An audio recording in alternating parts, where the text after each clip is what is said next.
Klan legitimately right hand to my mother's soul in heaven. They burned my grandmother alive and they burned my family church to the ground in North Carolina. It was called Ashley Grove. And with my hand being raised too, I swear to my people, I'm never gonna let that go. And that's why I'm here. We couldn't do this without them. One last thing, I'm so sorry. We just want to invite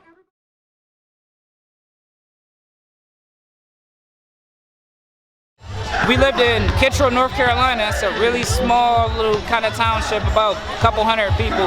But we lived off of a dirt road, like about halfway or half a mile long.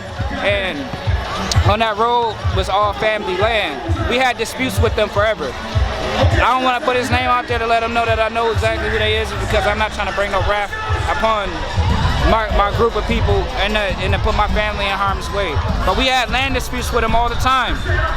We got to a point where my family went back to North Carolina, or went back to Minnesota. That's when it happened. 8 years ago, they burned her alive. They burned our family house that we had on there for generations, and they burned her double-wide trailer down. And after that, they went to the church and they set Ashley Grove Church on fire. Yeah. So I feel like on that day when that happened, and just like the Lord, He sees everything before it happens. My fight with racism was embedded in stone.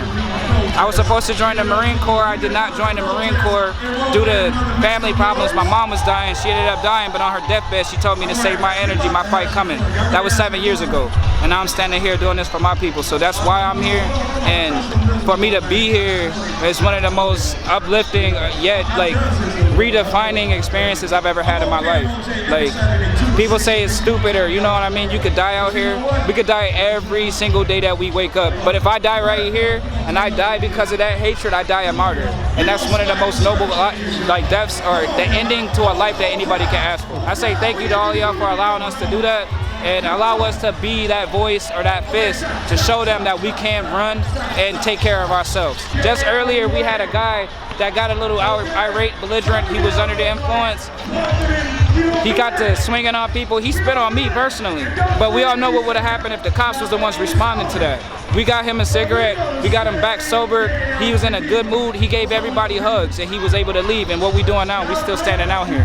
That's the difference, and that's why we doing it. So all we need is y'all support. We need y'all love. We love y'all to allow us to keep doing what we doing. And that's what we gonna do. We right here. We doing this for y'all.